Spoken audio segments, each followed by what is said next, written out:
Okay, welcome to the Village of Rybrook Planning Board meeting. Let's all rise for the Pledge of Allegiance.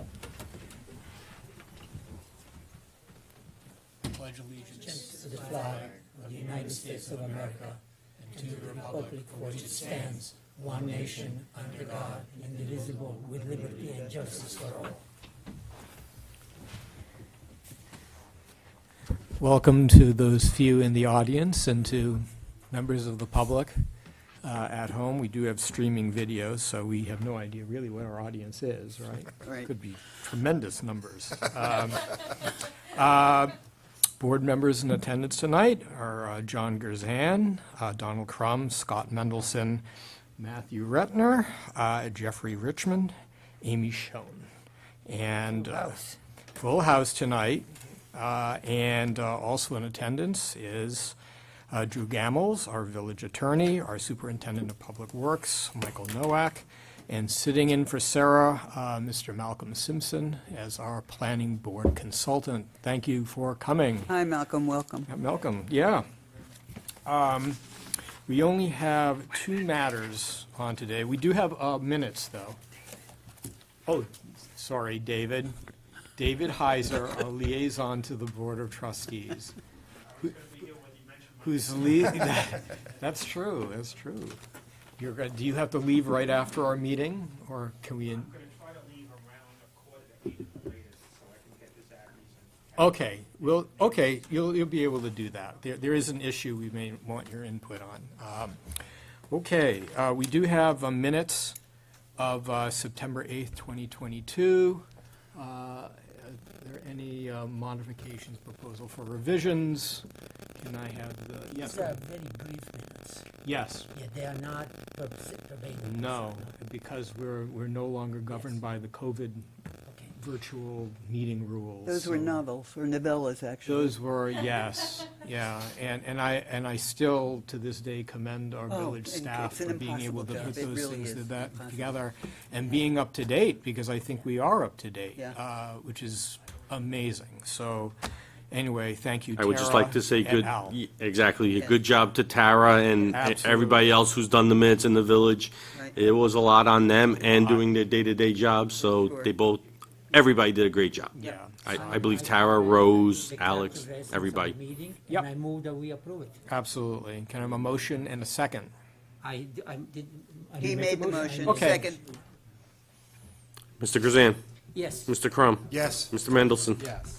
Mr. Retner, Yes. Mr. Richmond, I'm going to abstain. Ms. Schoen, Yes. Chairman Goodman. Yes. Thank you. Okay. Our first matter is 32 Lincoln Avenue.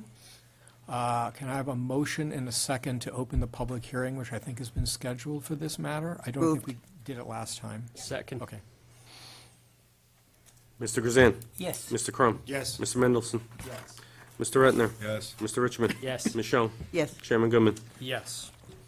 Just, Sir, go ahead. I just want to, I'm sorry. I'm go just right gonna ahead. Probably say what he was about to say. On Tuesday, this application was before the zoning board. It did receive a variance, Yeah. which is why it's back before this board. Okay, great. Okay. Okay, John Scarlato Jr., the architect for the Martinos, who own the property. So I'll go through for the public hearing. So these are the photos of the front of the house. It's Lincoln Avenue, so we have the vegetative buffer of the first 35 feet from the property line. So the house has the fence, it has the hedge, it has layers of shrubbery. This is what you're seeing from the road. We're looking at, this is the existing K-turn that is there now, which is what we're proposing to move, make bigger, move closer to the right and create 2 parking spaces. And an area that you can get in and out of the driveway and turn cars out so you don't have to back down the driveway, which is what the issue is backing out onto Lincoln Avenue. So those are the pictures.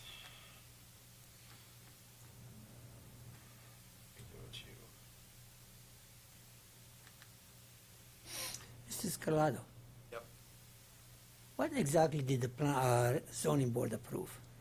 I did not see the resolution or exactly? Did they approve widening of the turning lane? Did they approve the parking space? What exactly did you ask and what did they approve? We went for a 10-foot Yeah.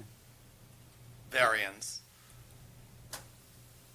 to have the parking violate the 35-foot front yard setback. So in other words, our parking's at 25 foot into our front yard as opposed to 35. Now, in Rybrook, most zones is 25, you have to be 25 feet in before you park. So we're kind of disconsistent with Rybrook's code. The reason it was 35 feet is because of the vegetative buffer, because we're on Lincoln Avenue, Ridge Street, King Street, and I think Hawthorne are vegetative buffer zones, which increases the buffer to 35 foot, and it increases, I think, your front yard setbacks 1.5 times. Right. So you're at a kind of a disadvantage. The other disadvantage with this site is if you look at the drawing,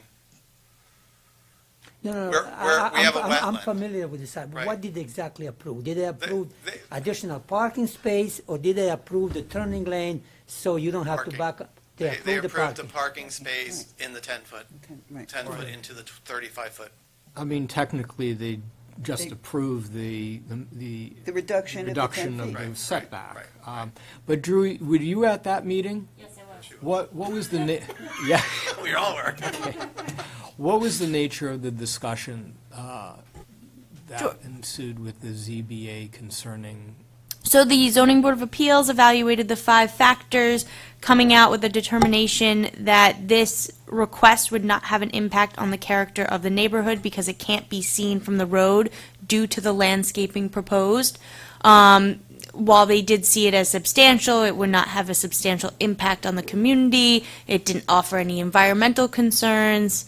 So their analysis of the balancing test was in favor of the applicant, and they also believe that for safety reasons, this is designed so that they can turn and come, face first. That's not the right phrase. Thank you. Front end, nose first, out of the driveway. Because Lincoln Avenue is so busy, and that was the focus of the zoning board's discussion. Well, actually, to John's point, and is that the zoning resolution doesn't really analyze the 5 factors. We just know what the determination is. It goes through and pretty much circles that it will, that Yeah, it, the variance will not Will create not an create- adverse impact of character, okay. Cannot be achieved through any other, okay. But Yep. for instance, if there was a safety concern, that wouldn't be included in this. Because I don't think it's within the purview of the zoning board to approve it as a parking. I think they can approve the variance. Now, whether They that did. is going to That's be what a they did. parking space or a turning lane, I think that's more of a site plan issue, and that's a planning board issue. all the zoning board did was to approve a 10-foot setback to allow, 10-foot setback variance to allow them to have this area in the buffer area. Thank you. And that's it. So the zoning board's not saying, yes, you can park there, yes, you can do. No, it isn't designated for parking. It's Exactly. just designated to go out. The to go hammerhead in is 10 feet. designed for the turnaround specifically. Because as much as I am in favor of a safety, and I expressed my point of view at the last meeting, I am concerned with what Don said at the last meeting, that, that we may not be setting a precedence where everybody now wants 5 parking spaces in the front of their home, where only 2 may be allowed by the code. And the zoning board's discussion did not focus on, they asked questions about, would this be used for parking? How many cars does the property owner have? What's the need for the area? But they also focused on things that went more towards the factors, such as landscaping, and that's what would separate this out from other applications. I don't think that we can regulate it. I personally would prefer to see that as a turning lane and not a permanent parking spot. That would be my preference. Who's going to regulate? Nobody. And especially because you can't see it from Lincoln Avenue. I'm aware of it. Yeah. I'm aware that you can see it, and that's why I don't have a problem with the turning lane, because it's shielded. It's just the way it's looking at the plan. Yeah, as I understand, Sarah, in our discussion or pre-agenda discussion that the screening proposed was adequate to completely screen the parking spaces. Is that correct? My understanding of that? That's what she relayed to me. That's what she had relayed to me, that not only is there additional landscaping being added, but there's existing landscaping being moved. Yeah, well, we had We had to discussed move the that. 2 trees that were That's me, put in when right. the house was built. Right. Okay, does the board have any additional questions for the applicant or comments? Okay, does any member of the public want to speak to this application? Okay. Drew, do we have a resolution? We sure do. Okay, I guess we can have a motion and a second to close the public hearing. Moved. Second. All right, here we go. I will summarize. Oh, Well, we need Yes. We need to. Yes, roll Mr. call. Grzan, Mr. Crum? This is to close the public hearing. Oh, closed, yes. Mr. Mendelson? Yes. Mr. Retner? Yes. Mr. Richmond? Yes. Michonne? Yes. Chairman Goodman? Yes. Thank you. all right. Whereas an application for approval of a site plan for the expansion of a driveway to create 2 conforming parking spaces on the property located at 32 Lincoln Avenue in the R12 zoning district in the Scenic Roads Overlay District was submitted to the planning board. Whereas the planning board is the approval authority for the site plan pursuant to the sections of the village code referenced herein. Whereas the planning board reviewed the plans and application materials set forth in the resolution. And whereas the application is a type 2 action pursuant to the State Environmental Quality Review Act, thereby requiring no further environmental review. And whereas the village planning consultant, village staff, and the planning board reviewed the plans and application materials submitted. And whereas on February 7th, 2023, the Village of Rybrook Zoning Board of Appeals granted a 10-foot vegetative buffer variance where the minimum required vegetative buffer is 35 feet pursuant to village code. And whereas a duly advertised public hearing was open on the site plan on February 9th, 2023, at which time all those wishing to be heard on the application were given such opportunity, and the public hearing was closed on February 9th, 2023. And whereas the planning board has considered the site plan review standards set forth at Chapter 209 of the Village Code, and whereas the planning board has considered the Scenic Roads Overlay District standards set forth in the Village Code, particularly in relation to the visibility of the expanded driveway and parking spaces in the Lincoln Avenue Scenic Roads Overlay District. And whereas the planning board is fully familiar with the application and all aspects of the project. Now therefore, be it resolved that the Village of Rybrook Planning Board hereby approves the site plans listed herein for the expansion of the driveway to create 2 conforming parking spaces on the property located at 32 Lincoln Avenue, subject to the following conditions. The applicant shall submit a construction management plan to the satisfaction of the village building inspector and superintendent of public works. Be it further resolved that no permit shall be issued until the applicant has paid to the village all applicable fees and professional review fees incurred in connection with review of this application. Be it further resolved, during construction, the village building inspector or superintendent of public works may authorize, upon the written request of the applicant, minor changes to the approved site plan. Such minor modifications shall be consistent with the design and intent of the approved site plan. The architect or engineer of record shall submit the approved changes on a set of as-built plans, which plans shall be maintained in the permanent file of the building department. All changes to the site plan, other than minor changes described herein, shall require approval of a site plan amendment by the planning board. Be it further resolved, all construction shall be performed in accordance with all approved plans and land use approvals. Any approved amendments thereto and field changes authorized and approved by the building inspector, the superintendent of public works, or their designee shall be in writing. Any applicant who violates this resolution may be issued a stop work order and summons in accordance with the provisions of Chapter 91 of the Village Code.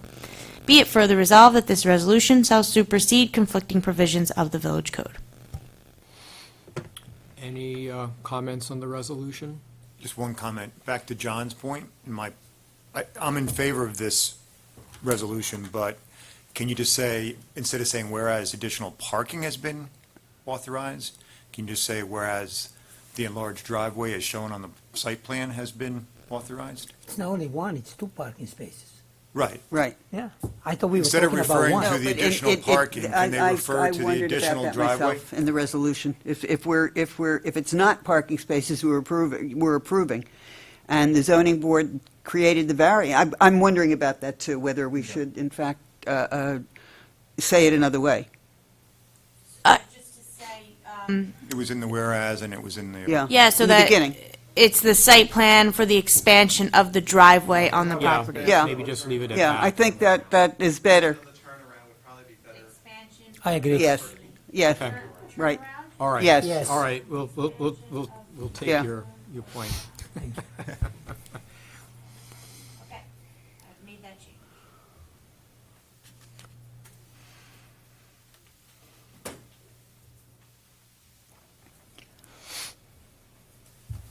Okay. We had a second? Do we have a motion? Yeah, let's have a motion. Moved. Second.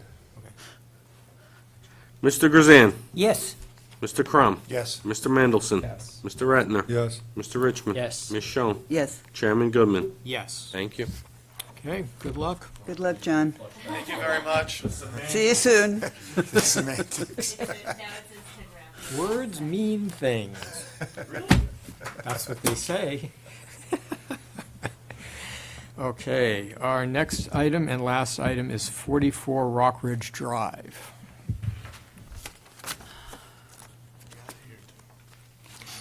And I think a public hearing has also been scheduled for tonight. For that, let's wait for Mike to get back to his seat, and we'll open the public hearing.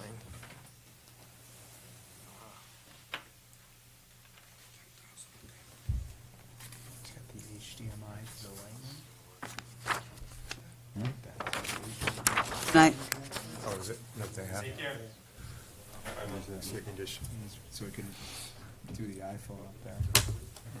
Or we could do, you're supposed to see. There you go. That's gonna be super. Very hard to, are you able to decide what Whoa. I know. Little computers. They've got both of them Wow, working on a now. phone. Amazing. That's amazing. That's, Technology, amazing. that's excellent. Okay, ready, Mike? Destruction of We'll open mankind. the public hearing on this, I think. Thank you. Have a motion and a second to open the public hearing on this matter? Second. Tag team here. yes. All in favor? Aye. Thank you. Good, I love it. Only this one time. Okay, good evening, members of the board. My name is Gregory Caccioppoli, design engineer on the project at 44 Rock Ridge Drive. Last time I was here in front of the board, there were some comments from engineering, Mr. Nowak and Hardesty Hanover, regarding the square footage of disturbance within the wetland buffer and how we were going to mitigate that. But actually, let me take a step back and explain again what the project was for the record. So what we're proposing here is to add a proposed patio at 398 square feet in the rear, and sidewalks on either side of the home, left and the right-hand side of the home, with associated stormwater, which is now located in the front, which was part of Mr. Nowak's comments. So just to go back to those comments for a second. So I did, one of the requests was to design for a 25-year storm and actually capture all impervious surfaces on the lot, not just what we were proposing. So I went back and captured the entire lot as opposed to only what was proposed. Perk tests were performed. I provided the information associated with that. It looked. Oh, he didn't like the fact that I put dry wells within the wetland buffer, and also it's a recommendation of the DEC that you don't do that. So I moved the dry wells outside of the wetland buffer, and we wound up with a disturbance of 830 square feet of within the wetland buffer. And to mitigate that, we're proposing, I have a question. Yeah, go ahead, Amy. Yeah, are dry wells and rechargers the same thing? yes, ma'am. Okay. So, here are the dry wells here in the front yard, adjacent to the driveway. Here's our wetland buffer line here, right, labeled. And just to give you a bigger picture in relationship When to you the rear install yard. those dry wells, you are going to put this grass or sod on the top, so. Correct. Yeah. You don't, yes. And they're we treat better. that as restoration and not impervious, but pervious, yes. No, Nope, it's grass. Yes, okay, yeah. correct. So nobody would ever know that it's there? No. Okay, good. Right. And as part of our mitigation plan,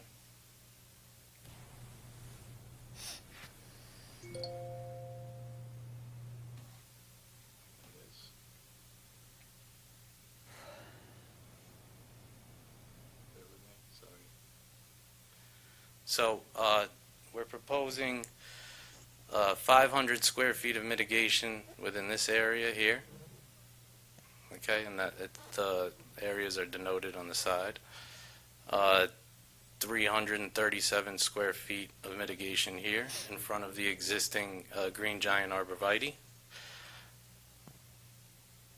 And then on the left side of the home, adjacent to the patio, we're proposing another 204 square feet of mitigation in this vicinity. And 344 square feet adjacent to the proposed walkway. Another 192 here. And finally, 108 square feet of mitigation here on the right side of the home, which adds up to this 1,683 square feet, and I believe the required was 1,660. So we did meet the one-to-one. When you say mitigation. what 2 to does that 1. 2 to mean? 1, I'm sorry, 2 to 1 mitigation requirement. What exactly are you going to do when you say you're going to mitigate? They're going to. Those are the existing sections of the property or parcels, if you wish. I'm sure there is probably grass or flower beds or something there now. So what are we exactly doing? That is correct. So typically within our code, there's a restoration requirement where anytime a wetland is disturbed, that applicants put back wetland plantings that will enhance the wetland or the buffer. Grass is not a typical wetland item, okay? You do not find grass or lawn in a wetland. So what our code requires in that instance is for vegetation that is wetland species to be put back, which will better absorb nutrients and byproducts and things out of the waters. And we in can this do your area. that on this parcel because everything is within the 100-foot buffer zone, correct? No. Or is it, are some of these mitigations area outside the buffer zone? All of the mitigation is within the buffer. That's what I thought, so that's why you can do Yes. it. Correct. If this was outside the buffer zone, you could not do it, could you? I'm not sure. We have allowed mitigation I on mean, can I go properties to the with rich some park on the landscaping top of the hill outside. and mitigate there because somebody else is disturbing the wetland? What good is that going to do to that wetland? No, we have had applicants go into Rich Manor Park. Well, but that's still wet. and do That's stuff still in that's there. still a wetland area. You know, we try to be reasonable and accommodating when it comes to applicants. In this case, it's a lot that's what, under a quarter of an acre? Maybe a tenth of an acre? It's a very tight lot. So Ms. Caccioppoli was actually able to shoehorn everything in there. But if you look at the property Mike, there. I understand that. I'm one of those that's not in favor of this 2-to-1. I think it's a pure. Well, okay? We will be discussing that. Okay, Gonna be so I discussing don't want to be playing games and forcing an applicant to do something that Yeah. doesn't make sense. John, we actually had a discussion amongst ourselves at an agenda meeting about this because it made no sense to anyone Right. why it would be a 1-to-1 mitigation in a wetland and a 2-to-1 mitigation in a buffer, which imposed a lot of burdens on, so you anticipated All the right. discussion we're actually going to have on Yes, That is that'll part be of the the training, training. and unfortunately, myself and Mr. Caccioppoli have spoken about it, but unfortunately, that's what the code is. That's what right So now. Right now, That we is cannot, That is, right now. yes. I'm sorry, Gregory. No problem. So Mike, just to back up, you reviewed the stormwater management plan, and it's acceptable to you. It's going to do, it's going to accomplish 100% capture, and you're not going to be Yes, any... it's outside the buffer, it's 100% capture. We did receive perk test information, and there's, I believe, pre-treatment off the driveway, off the trench drain as well, so yes. Right, and... I like that. Yeah, and Malcolm, from your side, as far as the mitigation planting is concerned, you and Sarah have concluded that the 2-to-1 mitigation has been met, requirement has been met with species that make sense for mitigation planting. Yeah, we went over the square footage and the species list. Sarah's pleased with all of it. Okay. What is the actual disturbance? Because it was I think in your memo, it's, 800. yeah, Right, what is so, it? 837, So we no, the Square feet. total, allow beds. so the total disturbance due to the project yeah. was 3,000 plus or minus square feet, but the disturbance within the buffer Yeah. was the 830. Right, that's what, I just want to make sure I have the number right, because it says in 837. Correct. Got it, okay. Yes. All right. 130 flat. Okay, I'm just going by the memo, Sarah's memo, which says 837, so I don't, whatever it really is, I'll go along with that. On the right side of the house where there's a tight lot line, it looked like where you circled the sidewalk is going and where the mitigation is going were in the same spot. Can you clarify how that section of the lot is being handled? Sure. Where those two meet? So, here, where it's dimensioned 4 feet, that is the width of the proposed walkway, which is butting up against the home. There is a proposed curtain drain adjacent to that walkway, which is 2 foot wide, but again, it's underground, so there's grass above it. And the plantings will be planted in between the walkway and the existing arborvitae. So it can be planted on top of, it can be planted on top of the Apropos, curtain though, drain. because we're talking about wetlands, And right? water, right? Yeah, very That's good. right.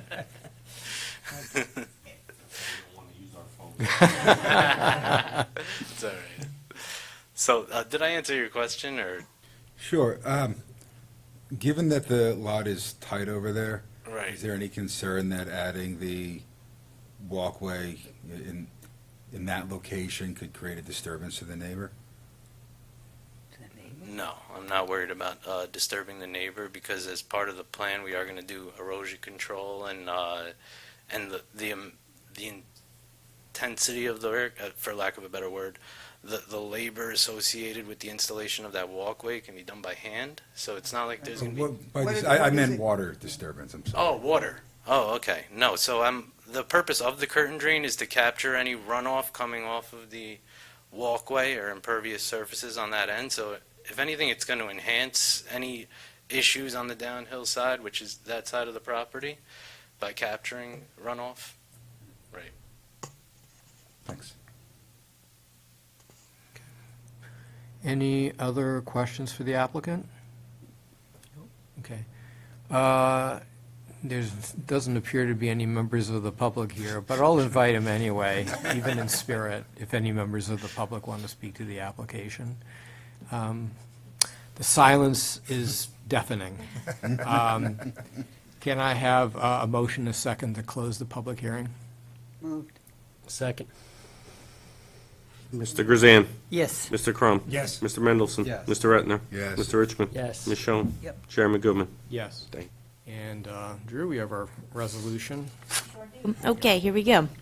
The applicants have submitted applications for approval of a site plan and wetlands permit for the construction of a patio, bluestone walkway, paver walkway, driveway apron, stormwater system, and landscaping on the property located at 44 Rock Ridge Drive. Whereas the planning board is the approval authority for the site plan and the wetland permit application pursuant to village code.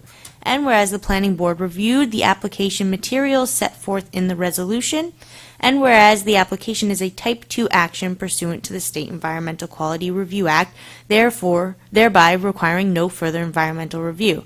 And whereas the village planning consultant, village staff, and the planning board reviewed the plans and application materials submitted. And whereas a duly advertised public hearing was open on February 9th, 2023, at which time all those wishing to be heard on the application were given such opportunity. And whereas the public hearing was closed on February 9th, 2023. And whereas the proposed patio, bluestone walkway, and paver walkway is located within the 100-foot wetland buffer. And whereas the proposed disturbance of the buffer requires approval of a wetland permit in accordance with Chapter 245 of the Village Code, and mitigation for disturbance of the buffer at a ratio of 2:1. And whereas the proposed total wetland buffer disturbance is 830 square feet, and the applicants will perform 1,683 square feet of on-site mitigation within the buffer zone. And whereas the planning board has considered the wetland permit standards set forth in village code and finds that the applicant proposes sufficient wetland mitigation in compliance with the village code standards, subject to compliance with the conditions set forth herein. And whereas the planning board has considered the site plan review standards set forth at Chapter 209 of the village code. And whereas the planning board is fully familiar with the application in all aspects of the project. Now therefore be it resolved that the Village of Rybrook Planning Board hereby approves the site plans listed herein and a wetland permit for the construction of a patio, bluestone walkway, paver walkway, driveway apron, stormwater system, and landscaping on the property located at 44 Rock Ridge Drive, subject to the following conditions. The applicant shall submit a construction management plan to the satisfaction of the village building inspector and superintendent of public works / village engineer. The wetland permit shall be valid for a period of 1 year from the date of this resolution. However, an extension of an original permit may be granted upon written request to the planning board by the original permit holder or his or her legal agent at least 30 days prior to the wetland expiration date. The wetland permit issued pursuant to this approval shall contain the conditions set forth in Section 245-11B of the Village of Rybrook Code. We'll skip all those. Be it further resolved that no permit shall be issued until the applicant has paid to the village all applicable fees and professional review fees incurred in connection with this application. Be it further resolved, during construction, the village building inspector or superintendent of public works / village engineer may authorize, upon written request of the applicant, minor changes to the approved site plan. Such minor modification shall be consistent with the design and intent of the approved site plan. The architect or engineer of record shall submit the approved changes on a set of as-built plans, which plans shall be maintained in the permanent file of the building department. All changes to the site plan, other than minor changes described herein, shall require approval of a site plan amendment by the planning board. Be it further resolved, all construction shall be performed in accordance with all approved plans and land use approvals. Any approved amendments thereto and field changes authorized and approved by the building inspector, the superintendent of public works, such village engineer, or their designee shall be in writing. Any applicant who violates this resolution may be issued a stop work order and summons in accordance with the provisions of Chapter 91 of the Code of the Village of Rybrook. Be it further resolved that this resolution shall supersede conflicting provisions of the Village Code. Any comments relating to the resolution? Okay. Can I have a motion and a second to adopt the resolution of approval? Move. Second. Mr. Grzan, Yes. Mr. Crum, Yes. Mr. Mendelson. Yes. Mr. Etner, Yes. Mr. Richmond. Yes. Ms. Schoen, Yes. Chairman Goodman. Yes. Thank you. Thank you for your time. Good Have a luck. great night. Good luck. Good luck. Very good. Okay. Yeah.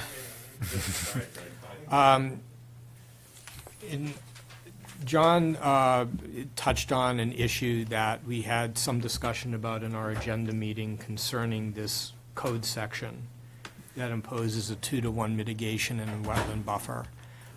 No one could really understand what the origin of that rule is, and it doesn't really make any sense, because one would think that if you're actually constructing within a wetland, there would be more mitigation required. It's almost like we're encouraging people to build in wetlands as opposed to wetland buffers because the mitigation requirement is less. No, Rob, I'm sorry, can we slow down 1 second? Sure. So everyone can look at the second. Yeah, absolutely, yeah. Maybe that was a misprint all along, and we just went along. Is it like that in other jurisdictions? We'll find out. No, not that I've seen. So we're the only ones that have come up with I this? haven't done like a I brought comprehensive nothing. analysis of. I'm sure it was a misprint. Yeah. Well, thanks. Yeah, no. We're pass it down, overcoded. actually. Yeah, but that's the wrong direction. We're overcoded. Thank you. Okay, Thank you. so David, as your last Oh, no, act, no, I got it. what, I just have it. I mean, what we're really discussing here is the process of the planning board making a proposal to the Board of Trustees to make amendments to the code to address this issue. We have counsel, of course, but it was recommended that we bring you into the discussion. That was Hello? thoughtful. That was thoughtful. Are we done? Are we done? No, this is training. Okay, this is So- training. I guess we're still not done. Huh? Well, we have a quorum, so it's still meeting. Right. No. We didn't adjourn anything. We're still here. Continuing. Okay, thanks. Bye-bye. I'm not a cat. But We're still here. we'd like your input on this because you know the legislative process before the Board of Trustees better than we do. I mean, should we develop a report and recommendation for you? What should we do to start moving on this?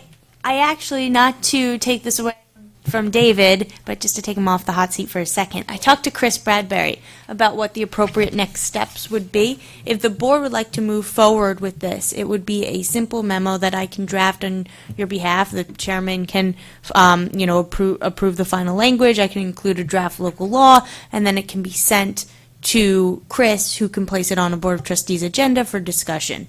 And David will then be at that meeting and can reflect this conversation. Okay, so you can go, David. I was just going to say, it's very similar to what I told Don Moscato on Tuesday when there were some code issues involving the zoning. I said, Don, you've got to bring it to Chris's attention, and then we can consider it. Right, okay.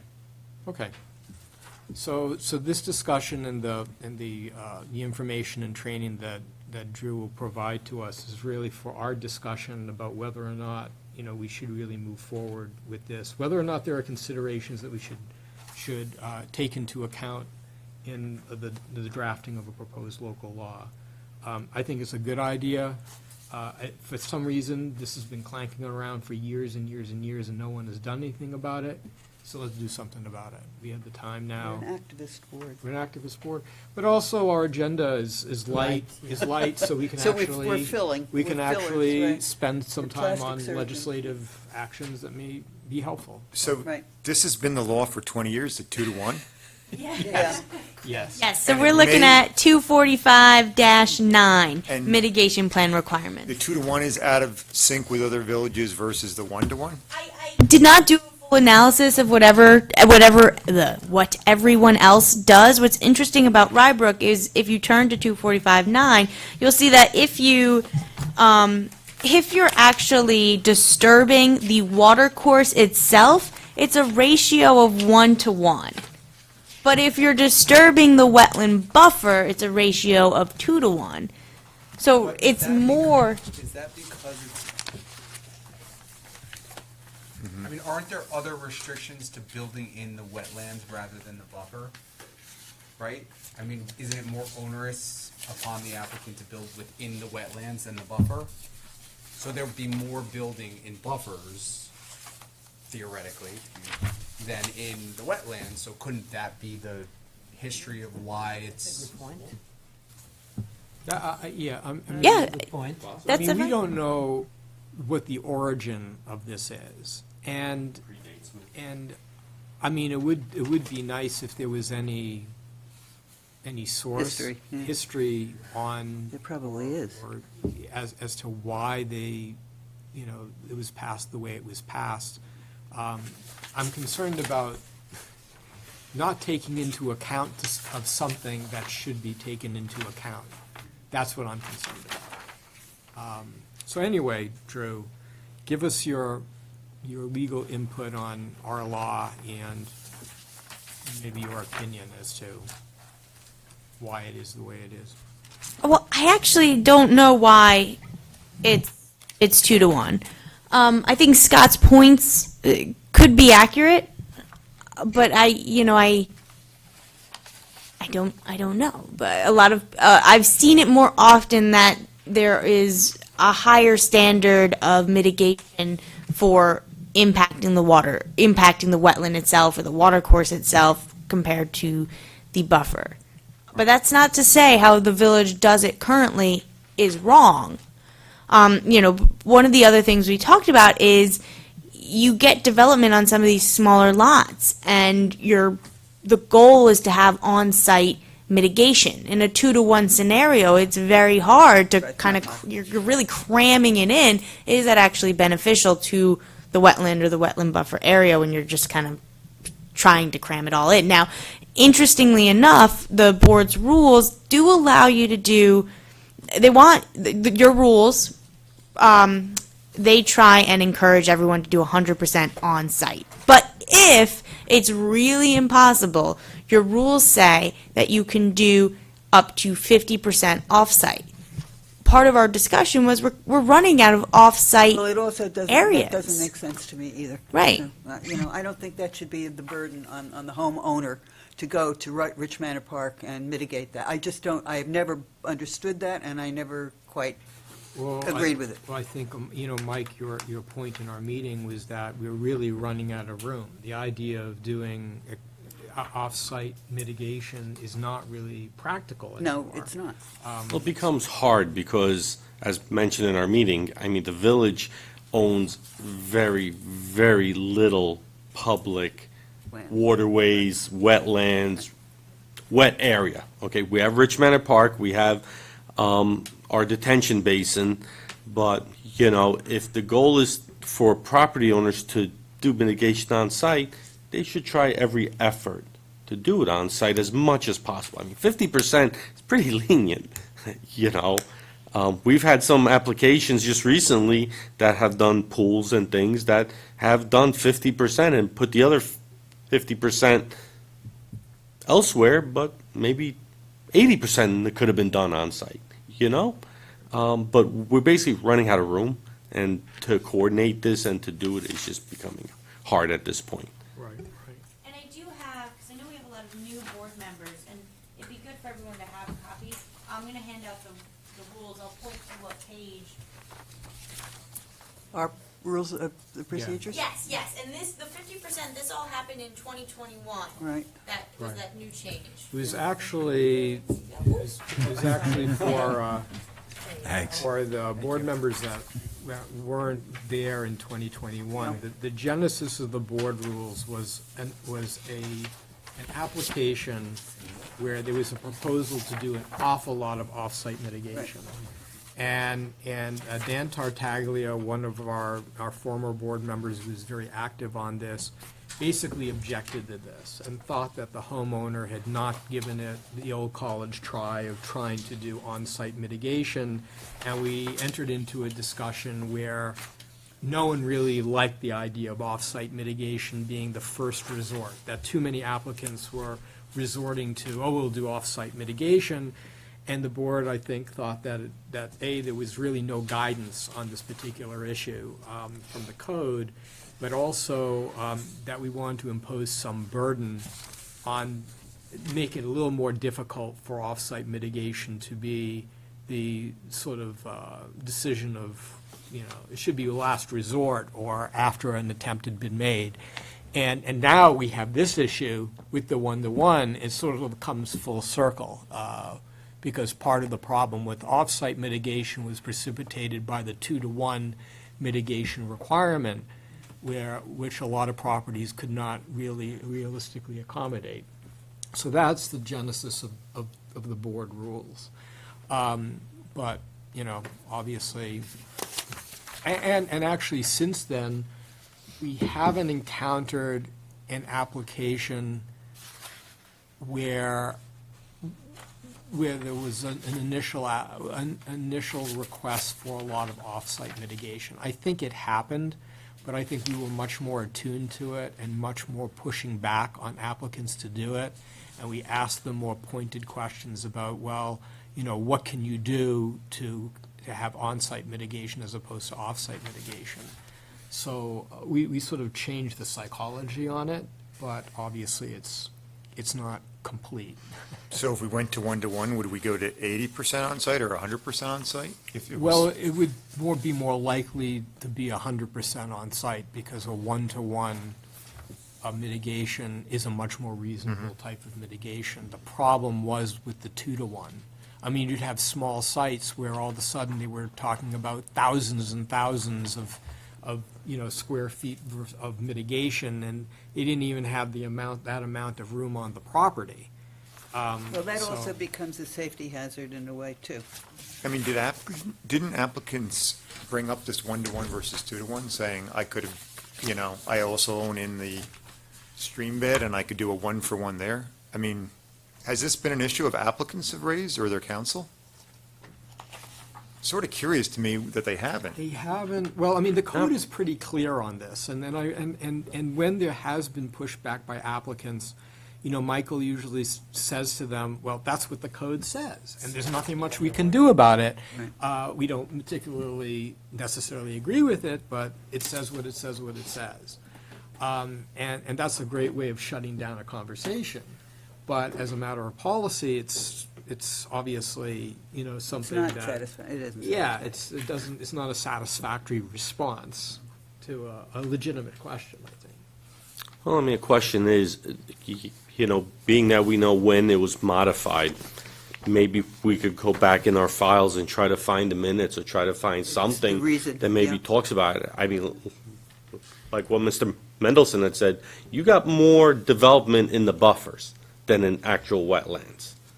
I mean, let's be honest, across the board, we see more buffers being developed with pools or additions that, right? I mean, I'm here 18 years and I really can't remember when I had a actual wetland. Yeah. It's- 'Cause Itself. wouldn't that be I would like a agree. federal, dredge and fill permit sort of thing if it went into the wetland itself? We don't have So it a may lot of trigger federal. other stuff It may outside. trigger. There was, if I'm not mistaken, Yeah, go ahead. the development on Anderson Hill Which one? Okay. it involved wetland. Okay, we had two applications. We had a 34-house application. Yeah. That's the one? Okay. Yeah. So, yes, that involved Army Corps of Engineers. Right. That involved Connecticut, Yeah, because there were that was- Connecticut yeah, and we flagged spent a lot wetlands. of time on that. So, Yeah. a lot of work in there was regulated by the Army Corps because there were Army Corps wetlands there. The project primarily stayed out of Connecticut wetlands, almost 100%, as much as possible. It really did stay out of that wetland area, which I still get questions on to this day. Hey, I want to do this, I want to do that. Sorry, it's Connecticut wetlands. You cannot. Well, I want a backyard. Sorry, you cannot. It's wetlands. Bowman Avenue was Yeah, wetland, David? too. I was just gonna say, and I don't have any particular knowledge about this, that the fact that there isn't a whole lot of actual wetland disturbance may account for why there's a difference in the ratio. They're trying to discourage. Right, the right. Disturbance of the That's- buffer. I think There that's, isn't a yeah. need to discourage the wetland development because nobody's doing it. And I'm just looking at the Scarsdale code now. It's 1.5 to 1 there. I mean, it seems in the buffer. So it seems, and it's just talking about the buffer. And my guess was just what David said is that, yeah, right. It's just to create an impediment, a discouragement. Because you're not gonna build in a stream, No. right? Very often, I would guess. Unless you're damming it. Build over a stream. I think that's given, and that makes hell of a lot of sense. Unfortunately, most of the development, or most of the homes that people are coming to renovate because it's an older neighborhood, the only place they can renovate is within the wetlands. And I still believe that 2-to-1 it's very difficult. You just don't have space. And I mean, what this gentleman did today, I don't know if you realize, he's going to remove the beautiful flower beds, all right? And he's going to put in the native wetland plants, which are not really very attractive, They're not at all. all right? Most- But that's what he's doing, all right? Yeah, that's right. Okay? But theoretically, they absorb more water and slow down flood. But actually, Malcolm, this is sort of a question for you and Sarah. Yeah, that's what I. Whether or not the 2-to-1, if you looked at it strictly as, is this good for the wetland or not good for the wetland, or does it make any difference? Is the 2-to-1 mitigation, I mean, aside from the fact it may be a discouragement to actually develop in the buffer, does it really have any practical, if it's 1-to-1, 1.5, 2-to-1, after a point in time, does it really have any benefit the buffer at all, or the wetland? So I think a lot of it is going to be case by case, but overall, in general, yeah, there is going to be benefit. There's going to be better infiltration. There's going to be better habitat for species that live in that wetland, because that's really what you're talking about with the buffer. My thoughts, listening to this conversation, and I'm sure that Sarah will help you further this conversation after I've left, but my thoughts in ways of compromise here would be looking at, I mean, I like the idea of 80% on-site, because I think that on-site remediation is much better than off-site remediation. A modification to that could be, you know, it's 1-to-1, or it's 1.5-to-1 if it's on-site, and it's higher than that, it's 2, or you know, 2-to-1 as it is now if you need to go off-site, as a way of encouraging on-site remediation, as a way of asking applicants to look at on-site remediation initially. Another one, because we're talking about smaller sites, right? It is onerous on a 1/4-acre site. You're not doing very much disturbance, but you're doubling that remediation in response. But you do still want those strong numbers with larger applications, with larger impacts to the wetland. Would be a progressive remediation system in which, you know, under a certain amount of square footage and disturbance, that's 1-to-1. Once you go past a certain threshold, you go up to 1.5 or 2 or wherever you want to have that rise to. And that way, on 1/4-acre lots, individual houses, putting in a patio like this, it's 1-to-1. But if you've got a larger commercial project or somebody who is proposing significantly more disturbance in that wetland buffer, your ratio goes up after a certain point, right? That seems to me to make much better sense. I like that, yeah. I like that. It's being able to draw the bold Yeah, lines based as on the to, base- yes, yeah, yes, if you have yes. to do a whole analysis to Yeah, figure out yeah, whether it's 1 or 1-to-1 or 2-to-1, then it becomes self-defeating. If there's a very clear demarcation one can make to say that property size or the level of disturbance is the trigger, and there's a principled way of doing it, it does make sense to have sort of a progressive, because we've had, Agree- yeah, because agree. with the, with some of the very big developments that we've had, like the one on King Street, for instance, where there was some wetland, impact there, and we wanted 2-to-1.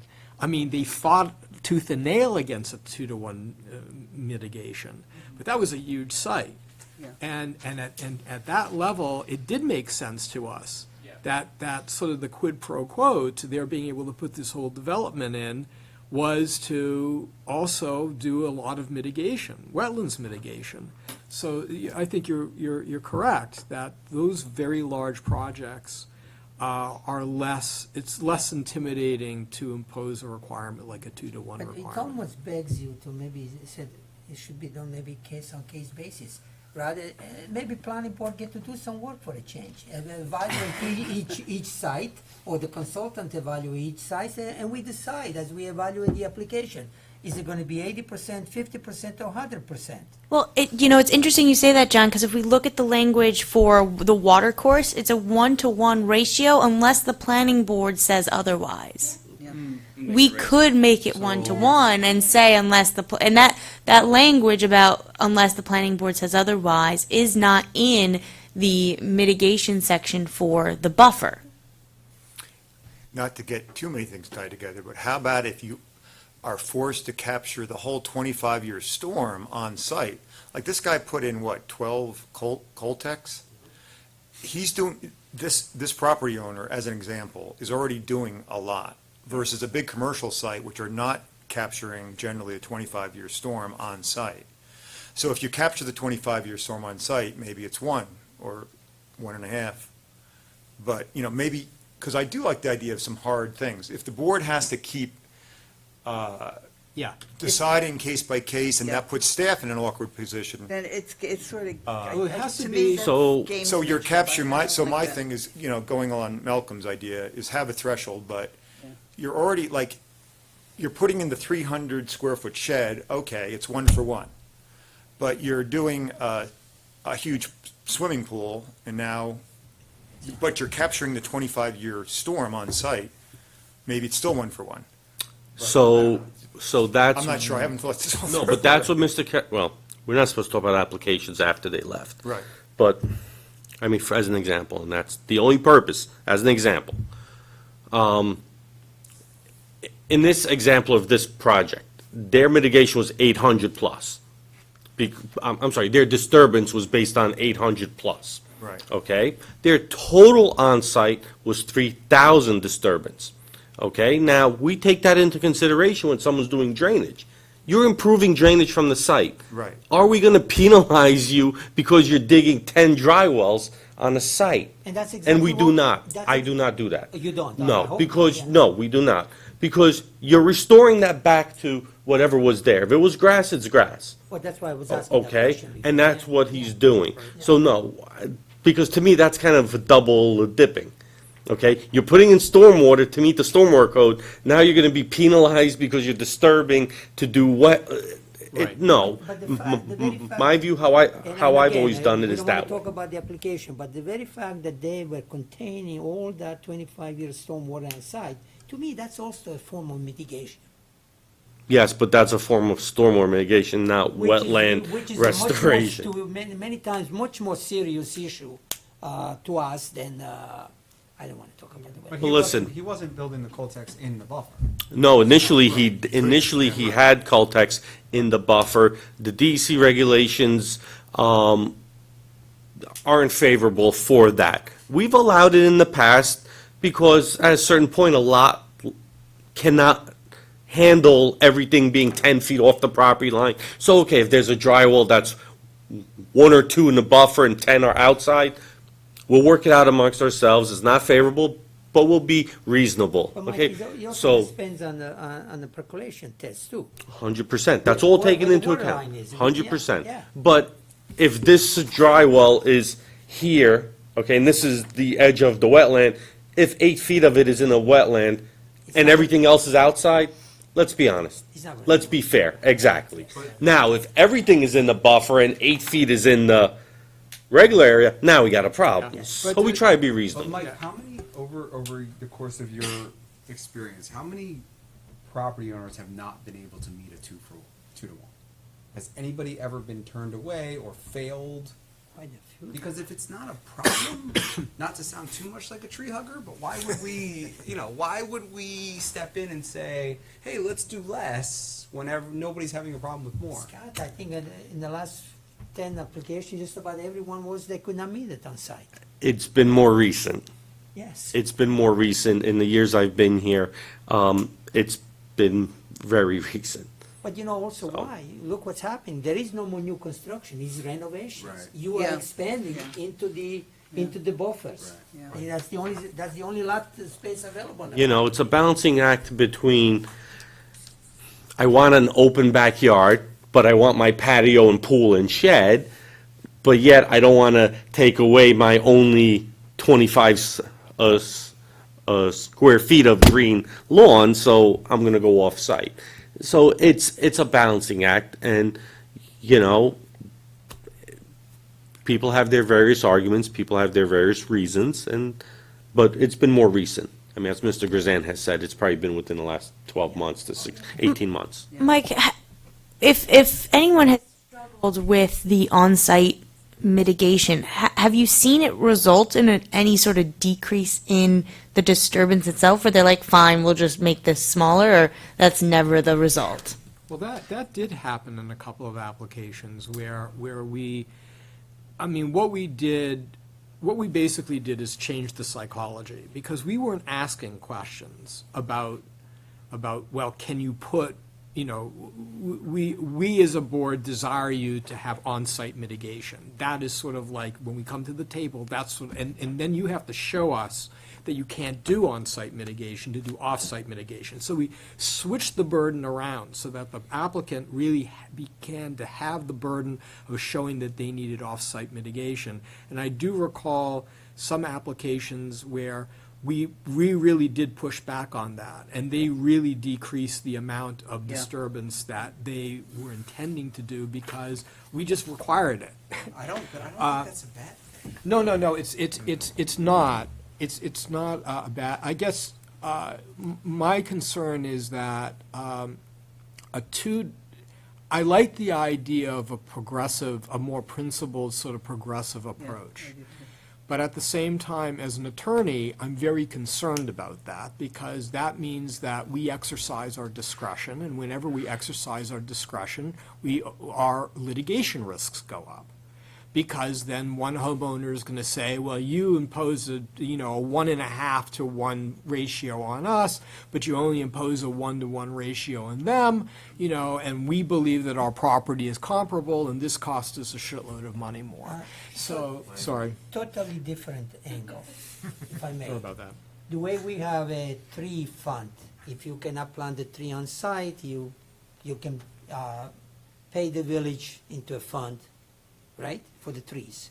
That is correct. Can we, rather than do the off-site mitigation, why don't we have a financial that you will pay the village so that we will maintain the waterways and the wetlands?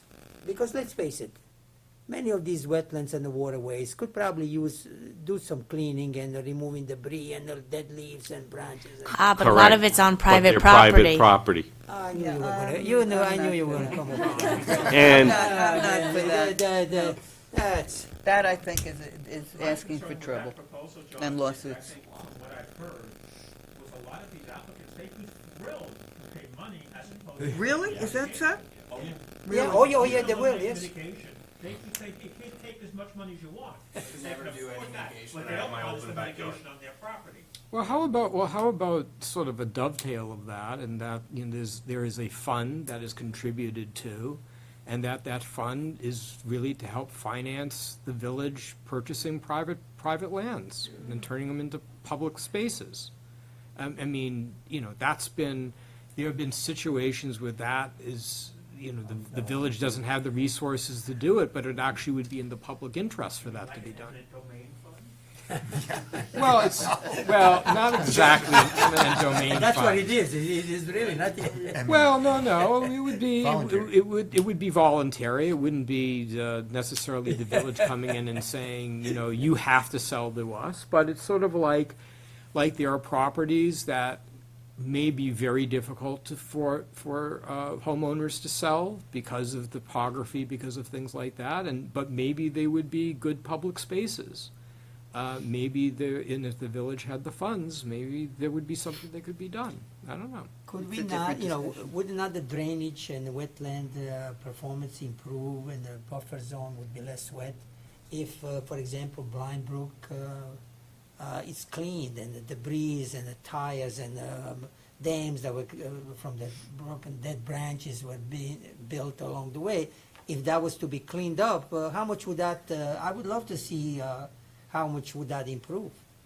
I remember the application not long ago where we went down there and there was a nice, beautiful stream going through the property, and some sections of that little stream were not really effective, and that's why the ground a little bit foot above the stream was like swamp. You walk through it. yeah, Well, I so mean, if there's no if off-site mitigation is becoming something that is not practical, then the next step is to help finance the cleanup and maintenance of what we do have, Yeah. to John's point. So, it's still would be extra resources for the village to do something productive with. As an example, those floodplain houses that are possibly going to get bought out by the Yeah. federal government, Right. like who's going to own that land at the end, the federal government? Or is So- it going to be turned into the state or the village? So eventually, the village becomes the property owner of that land and will have the maintenance and the deeds of that property. So it could go, Okay. perhaps, if Yeah. if there was to be a fund for that. Yeah. It sounds like that area was, So maybe, A bunch maybe, of homeowners maybe were the village interested, could whether put that- in a swimming pool and other people wouldn't have to then. We do not know what the outcome of that Right. program is going to I be. heard that before. Right, that's why. It is currently under review. Long enough. We have about 21 applicants, I think, or 22 applicants on that. There are a couple of houses that did not participate in the program, but we honestly are still about a year's away from anything happening or having an answer on something like that.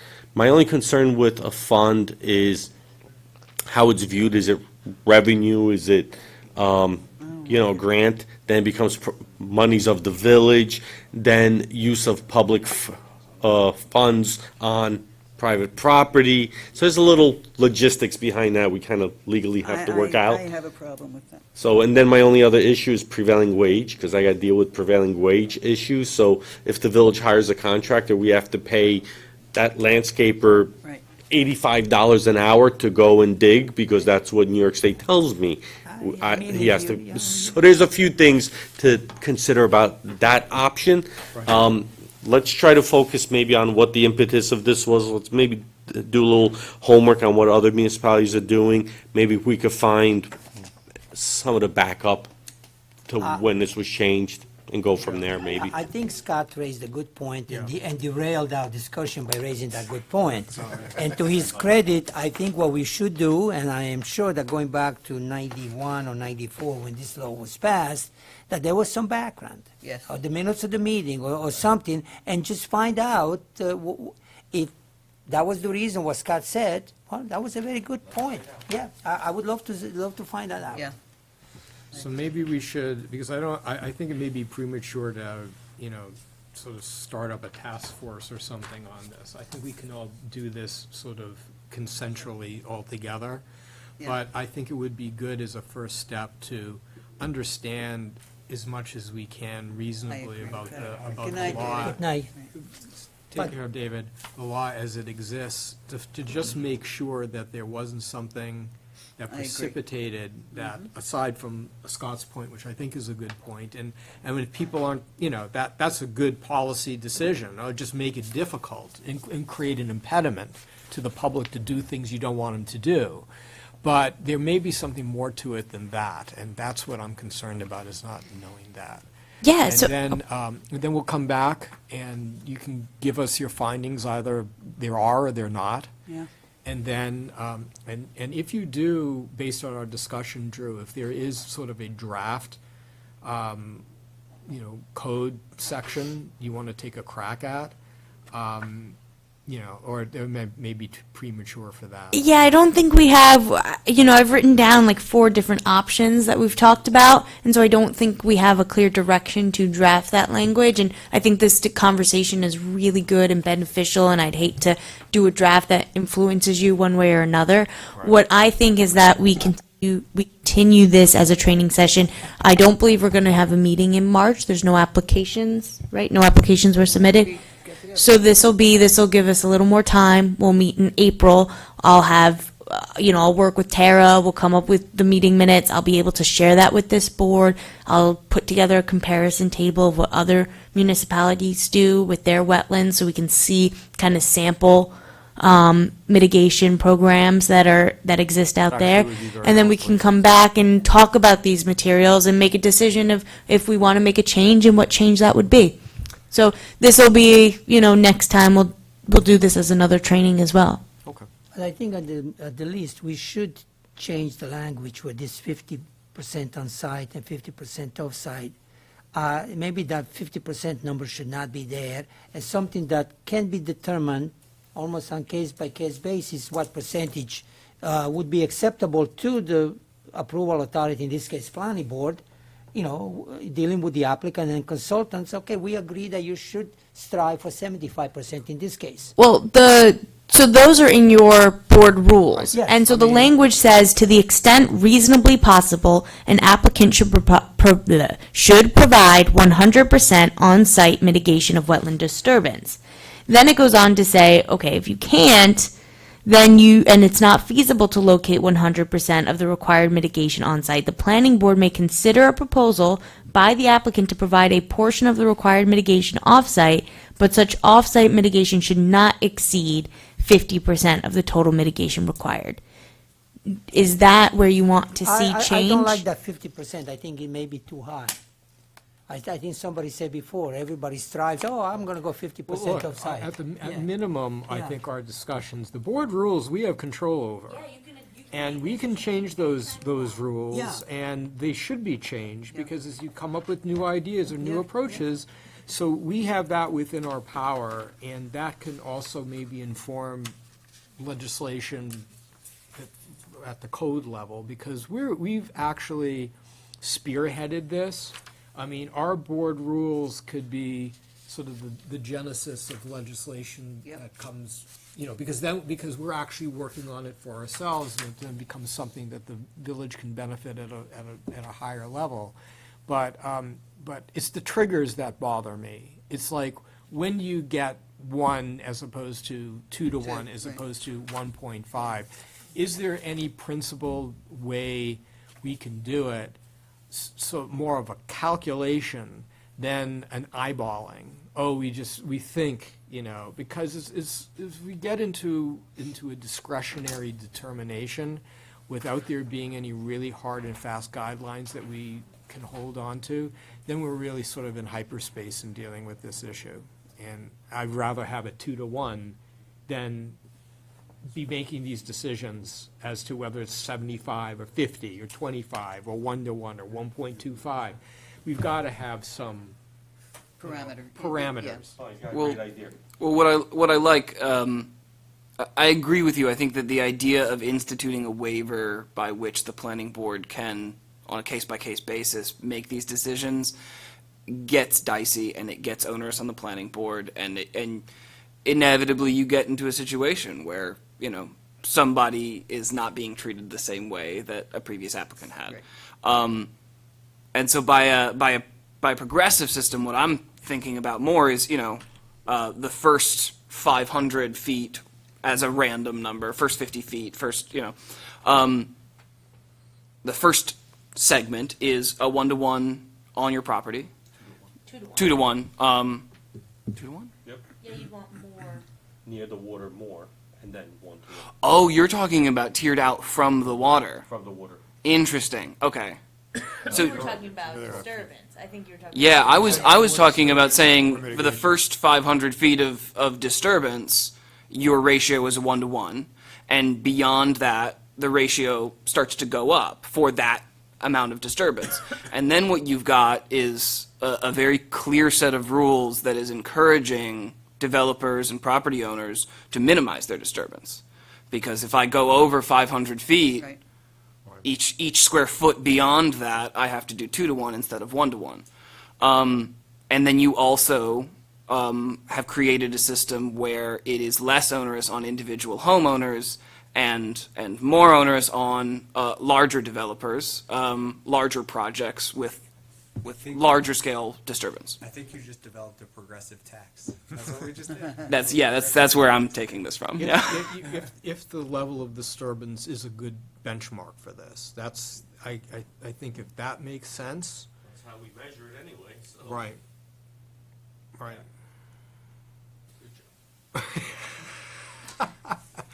Okay, well, let's take that into consideration. So Drew, were you saying that we should have this training session at the March meeting? No March meeting. No March meeting, because there's no applications, so I don't think everyone should just come in for just like fun Are there any training. applications that are, they've already missed their deadlines? I see, all right. I don't get penalized for not being here at March. For the folks, You can go to I am going. Europe now. no, excuse me. Yes. For the folks who have been on the board for quite a while, is this typical that there's such a lack of applications? Well, Has something changed? it has been historically a bit unusual. I mean, we've had our very busy periods and then we've had our less busy periods. This period for the last couple of months has been pretty spare. And the only thing I can figure is that, you know, like we all can sort of figure what's going on. I mean, people aren't buying properties I don't think people anymore. are wanting to spend the money. Yeah. And we also streamlined the code to get rid of 1 and 2 family homes. That's what's happening. 1 and 2 family homes are no longer subject to planning board review from the streamlining local law. Right, and is that, And we did is that that in- making a big impact? There is a lot of construction going on that never comes before the planning board. Well, yes, and I'm thinking of one right now Because a that few is years under- ago, We the changed. Board of Trustees Right. made changes to the code to streamline Right, Yes. 1 and 2 family houses. Yeah. So that's what you're seeing, a lot of that is outright and Yeah. allowed. On our- What normally would have been potentially a planning board item is no Also, longer a planning people board buy item. home, knock everything down, leave the section of the wall, and they don't have to come to the planning board. right. On our It's happening a lot of those. On our neighborhood ARB, in the middle of 2020, for obvious reasons, we saw a doubling of the rate that lasted 2 or 3 years, and now it's like, it seems like everything got brought forward. Yeah. We were doing 20 a year, then we were doing 40 a year, Yeah. and now all of a sudden it's dry. So I wonder whether it's like the tech industry, whether a lot of this stuff was like pulled forward, and maybe it'll get back to some It's equilibrium. probably a combination of a bunch. Residential real estate is dry, right? Yeah. Oh, sure, Yeah. and Interest rates. I think it's a matter of dollars. people are not selling their houses, so there aren't new people Well, coming all in who these want to things make renovate. sense. you That's know? what I was asking. Yeah. I understand like current economics. I just didn't understand, I didn't know whether historically you had seen dry It's very spells. cyclical, and in fact, I have found that the activity of our board is very indicative of what's going on in the economy. In some ways, we anticipate it, because as our applications drop, very often it's for economic reasons. Yeah. And then within the next year, there's a recession or something like that. Because a lot of us go back at least a couple of economic cycles, and so we have seen this. And I'm not sure whether this portends a recession or whether or not people are just belt tightening because they really don't know which way to go. But certainly, you know, the hike in interest rates is having an effect on I how think much also had a lot to do activity. with the lack of open space. There are no more properties. Basically. Okay, now, you know, if you want to build in Rybrook, you buy something old and you build. Yeah. You can't find a lot. Elm Hill is like the last one. Yeah, Yeah, pretty yeah. much. That- Yeah. Yes. I will also say that on my end, Durrell is coming in. I'm seeing applications who can no longer handle their stormwater management on site. Yeah. So I'm getting applications who their perk tests are failing.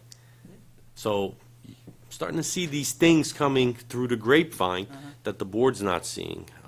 So there is change happening, but we're also seeing a lot of smaller projects, a lot of pools. I mean, the pool industry was buku, you know, last 2-3 years. You do have some tear downs here and there.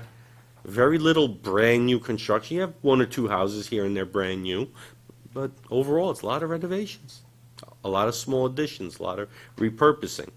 I mean, there is no more Belfairs, there is no more the Enclave or. Well, Durrell is the next big thing, and then the Hilton will be the When next is big thing. Very possible, right? What, Is there any inkling as to when we'll get plans for? for Durrell? Any action on the Hilton? Yeah, I think everyone's sort of waiting it out. I mean, look at even King Street. I mean, that was a project that, you know, still the issue of financing and what they're gonna do with it. Now, since they have they've spent, you know, how many years through an environmental impact statement? took us about 2-3 years to Right, approve that right, and now, project, and yes. now is the project economically viable? I mean, that was to your point almost from day one, is what was going to happen, maybe, maybe not. Maybe 90 million or 130 million. Exactly. right. Pick your poison. But I think to, you know, to Matt, to your point, well, are we entering a new era where our role as a planning board maybe needs to be reconsidered, depending on what the needs of the village are? You know, that's probably. Certainly, I wasn't making, I'm just asking a question. I was asking a question about the applications historically. I was by no means making a point. No, but, I mean, the way I look at things is that institutions always need to change, if there's a basis for their needing to change. And the village, I think, has been pretty good over the years, at least in recent years, in being very adaptable to changing situations, to trying to adapt our code. I mean, our stormwater management code is probably one of the most comprehensive around, and is implemented really well. Our wetlands laws, the same. So, you know, it is premature to talk about, you know, about structural changes to how the village actually operates. But it's not, but what I'm saying is that it's not off the table. And it is something that needs to be considered over the long run, because, you know, we are volunteering our time to the village. We want to be productive and do things that are productive. We don't want to be sitting around without anything to do, because there's nothing to do. So it may, over the long run, you know, we'll see how things sort of flow from here on out. I think it is usually very temporary. But there are things going on Yeah. that are different than the way they were. It is not just economic. It is, as John says, a lack of space. It's changes in the code that have withdrawn jurisdiction from us. We used to deal with a lot of single-family homes. Now we don't deal with single-family And homes. Matthew, we used to meet twice a month, Yeah, wow. twice a month. And there would be about 11:30, Oh, we used to sit here. 11:30, we'd be really. here arguing at 11:30. Right. With 4 more applications. Right. I remember Yeah. being Wow. here till after 12. Yes. Right. And With 7, Belfair, when 8 Belfair- oh my items on the God. agenda. But it wasn't too long ago, about a year or so ago, when we were also up until Right. about 11 That's o'clock, right. so it's hard to know. That's right. Yeah. But the way I'm sort of thinking about this is that the time that we have now is really an opportunity to think about things like code changes and stuff that To we me, have that- observed. that- can- Is more what I have always envisioned in terms of what a planning board should be doing. Because they have to be, have a very circumspect view of all this stuff. Planning has to take zoning into consideration. Planning has to take architectural review board issues into consideration. Maybe not as much as we used to. I have an argument for that too. I kind of, I'm not happy about certain things that have taken place. But I don't think there's ever not going to be a role for an informed and progressive planning board, because that would be a huge mistake. We're the ones really who are closest to the master plan and want to see the master plan followed, Yeah. at least from my perspective. Yeah. I think you're both right. Planning is best done proactively than it is reactively. Right, And absolutely. Yes. Absolutely. If you have time, because of a lack of applications to react to, then It's, it is Right. best spent. It's an Right. opportunity, yeah, Right. it's an opportunity. And in Yeah. fact, you know, I think this issue relating to the wetlands and wetlands mitigation, I think it's a really, really good issue for us to sink our teeth into over the next, you know, couple of sessions. But if there are other things that board members, you know, are encountering that could lend itself to sort of some legislative initiatives, I mean, the one thing I have to say, and it's sort of the credit to the Board of Trustees and the people like David Heiser and the mayor, they really do listen to us. Yeah, they do. I mean, we make recommendations, and they really do take the recommendations to heart. So if there are things that we notice, or you know, Michael and his staff, or you know, Drew and her people, if they see things on the ground, like in the building department who encounter everything, they see things that are problems for them. We're a very good forum for that, because we have a lot of, I think, collective, good brain power and a lot of historical memory.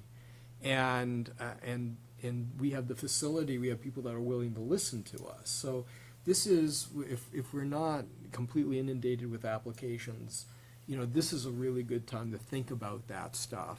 And I'd really love to be able to amend our board rules again relating to wetlands over the next couple of sessions. But if we can come up with some sort of proposal for, Chris Bradbury, for the Board of Trustees, then that would really be a time well spent, I think. Yeah, Yeah, I but agree. Another idea besides, I agree this is a good one to focus on, but in the idea of being proactive and the idea of space running out and the idea of the master plan, which is maybe 10 or 15 years old, we know there's some large tracts that may be up for redevelopment in the next year or 5. If we want to be proactive, rather than waiting for the developer to come forth and say, this is the way I envision everything, yes or no, or what do you think? Are there things in that area, again, looking at the master plan, not just inventing this on our own, to say, we said X amount of that should be open area. Do we really care about that? Right. There's opportunities for flood mitigation in some of these properties. Is that, and I know these are private properties, but again, and maybe my favorite thing is flood The mitigation. prime but- example was yeah. what was done with the Blind Brook a few years back, Blind Brook Club. Yes. Yeah, basically rezoned that. Right. Yeah, remember that? Yeah.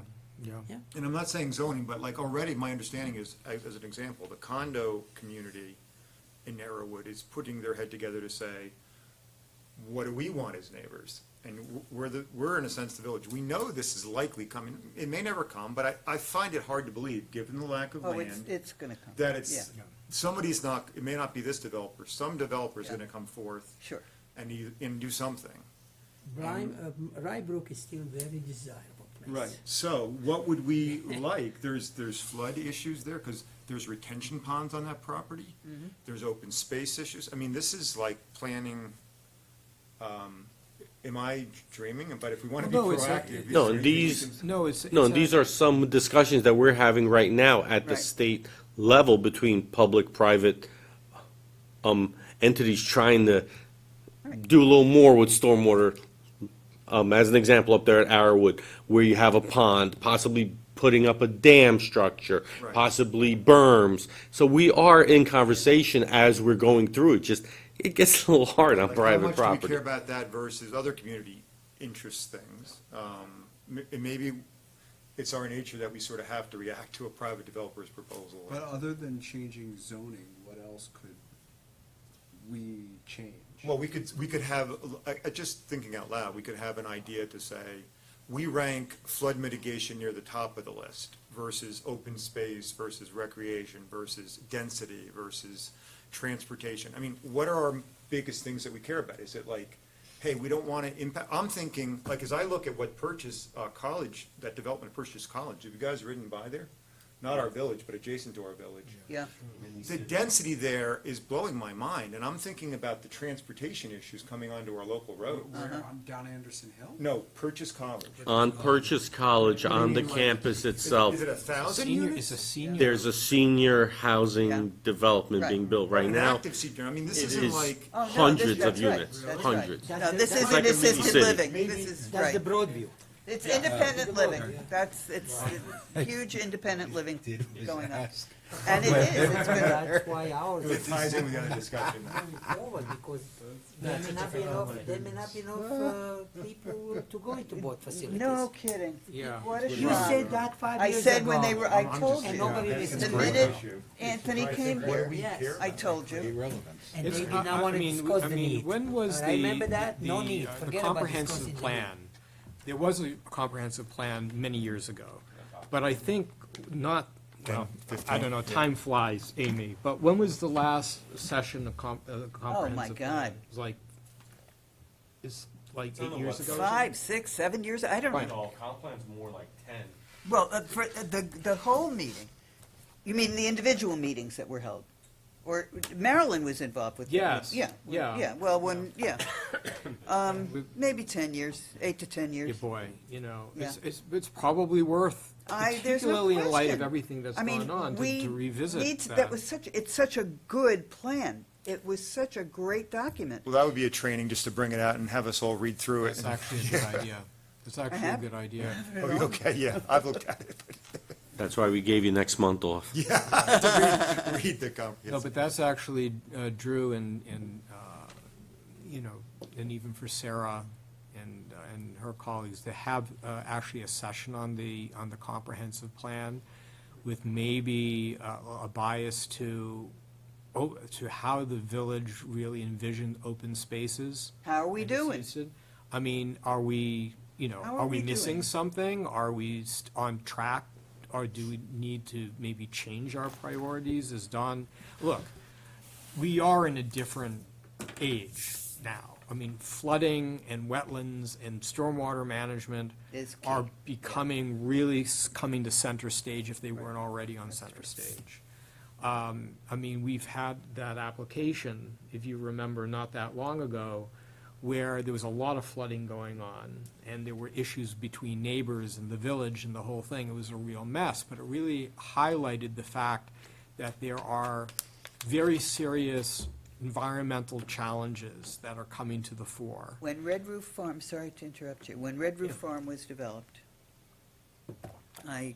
one of my closest friends in the world owned that property and lived there for many years. I told them then, I was on the planning board, I said, you have wetlands on that property.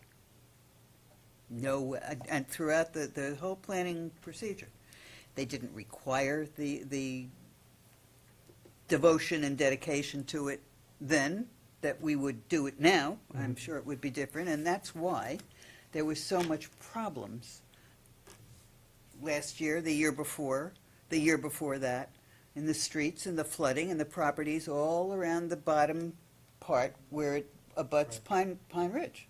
Right. People have to learn to listen sometimes. You know, sometimes the aspect of revenue takes precedent over what probably needs to take precedent.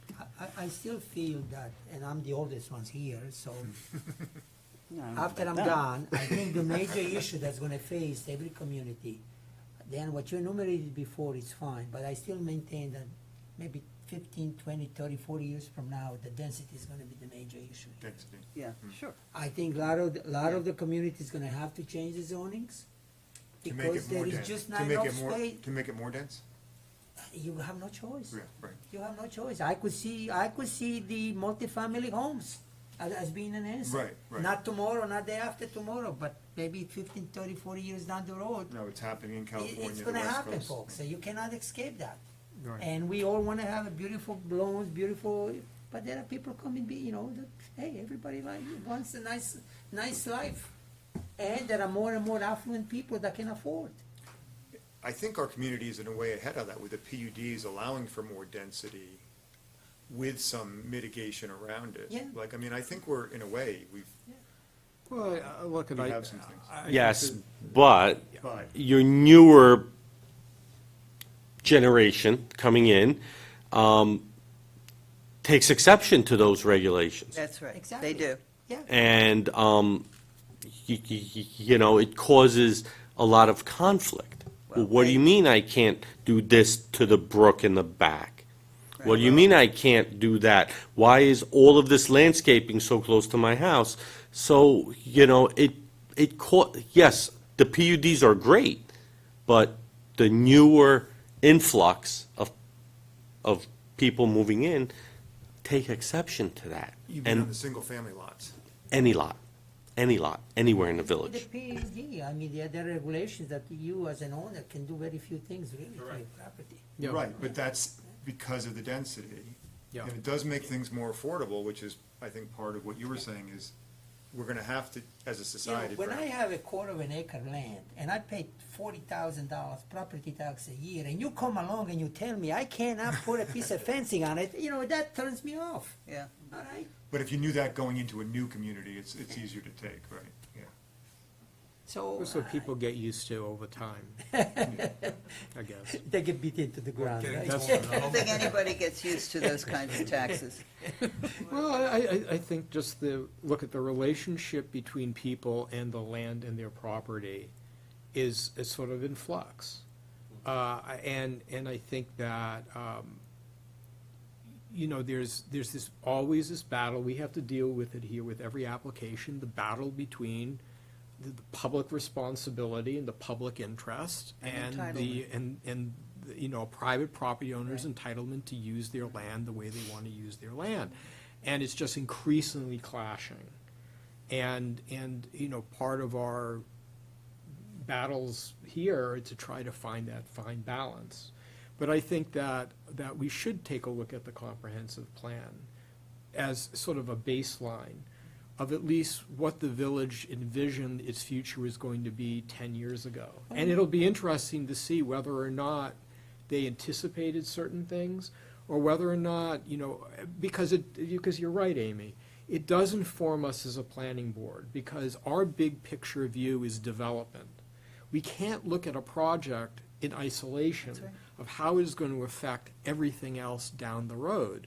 And if we don't have any particular direction or knowledge about that, and, the last time I actually read through the comprehensive plan that you and my wife Carol and other people worked so hard on is a long, long time ago. I can't even remember, I'll remember some of the things, But but, now there are a couple of these big developments in the works, so to speak. yeah. Who is actually looking at these developments in relationship to comprehensive plan? Is the Right. developer, Right. does the developer have a copy of that? Is the board focused on that? By the time we or anybody else comes to, provide the comments to it, well, the plans are already drawn. And you can't change much. You can tweak there, tweak here, but it's done. So before the developer comes in with the plans, it would be good if somebody sits down, and I'm sure they do at the board level, and say, look, this is what we are looking as a community to have here. But for very big projects, I mean, with the King Street project, there were a lot of meetings before that application Yes. even got to I us. also think that it isn't Negotiating just, over what was going on. we can't just look at the village.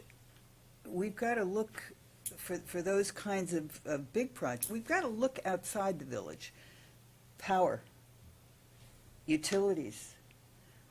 Are they going to be everlasting, or are they going to be running out?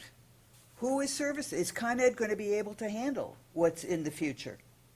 They can barely handle what's in the present. Not if we show all the fossil plants in the city, we're not gonna handle. Okay, Right? but I spend my life in the in power industry and water. and I don't like what I see. You talk about flooding, Okay, the availability of safe drinking water, supplying these places with water, with gas, with whatever. These are things that we have, as a planning board, we should be paying attention to.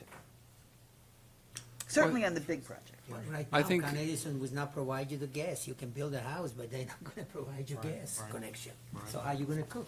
I think 10 years is a really good Electricity, mark yeah. to take the What's comprehensive plan off the shelf Gas. I think and it look at the should. objectives Well, and what is outstanding and what is accomplished. My- And It's thrown back at us, because I remember with the King Street project, one of their first early presentation is how their project was consistent with our comprehensive plan. Right.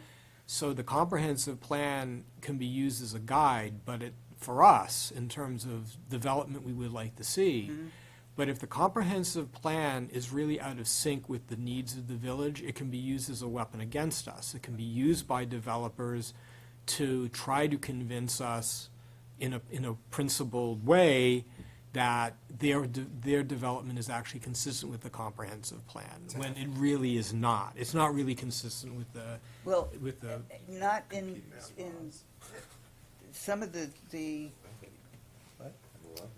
affordable housing is not consistent with the master plan either. yeah. Well, and it's going to be very interesting because the governor has in her budget some strict housing requirements so that everybody increases the affordability and the amount of housing available. And it'll be interesting to see how, Rybrook is not that big of a village, how, I think it's like a 3% increase. Yeah, I think it's 3% across the board.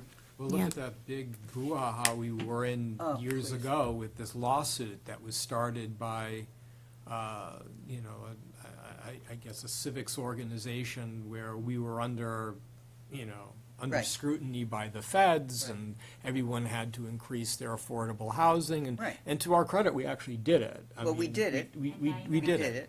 Right. Now we may have to do it even more. I don't know. So, and that could be another training too, to talk about, we'll see, I always hate to have trainings and presentations on the budget before it goes, because there's so much that gets taken out. Like, this might not come to fruition, but if it does, we can talk about it and talk about what that means and how maybe to incorporate it into a revised comp plan, because the comp plan was done. Comp plan was done in 2014, so we're looking, it's about that time again. I got 8 years already? Yeah. Wow, Yeah. almost 10 years. So we should let's pursue what we were doing at the top with the wetlands, and get to sort of Yeah. more structure on that. Right. But also, Drew, I think a session on the comprehensive plan is going to be really, really helpful to us in guiding, the way we look at applications coming to us. And it also may inform, like, changes that we may want to recommend to the comprehensive plan. So, we have a lot of brain power here. Let's use it. That's what I think. Excellent. Thank you. Okay. Thank you. Thank you. Good trip. We have to adjourn, or we are? Yes. We adjourn. Oh, do we need to adjourn? Second. Aye. Visit. Say it again.